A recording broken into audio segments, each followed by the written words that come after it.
ในวันที่ 15 กรกฎาคม 2026 นี้ที่กรมร่วมมือ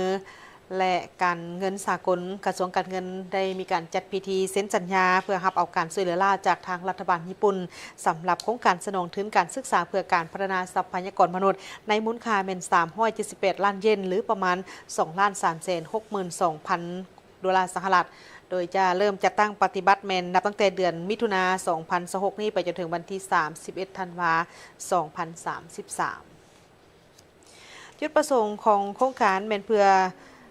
สนับสนุนให้แก่นักศึกษาโดยเฉพาะก็แม่นบรรดาพนักงานรัฐกรได้มีโอกาสในการไปศึกษาต่อในระดับปริญญาโทและระดับปริญญาเอกที่ประเทศญี่ปุ่น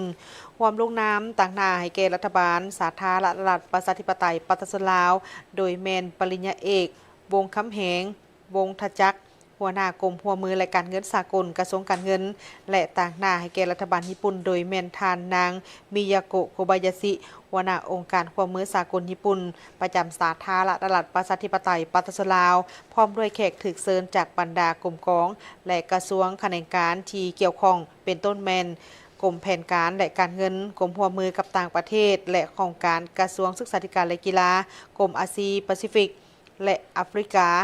กระทรวงการต่างประเทศและกรมที่เกี่ยวข้องโครงการดังกล่าวนี้แม่นจะเริ่มจัดตั้งปฏิบัติตัวจริงแม่นภายหลังที่ได้มีการเซ็นสัญญานี่โดยจะจัดตั้งปฏิบัติแม่น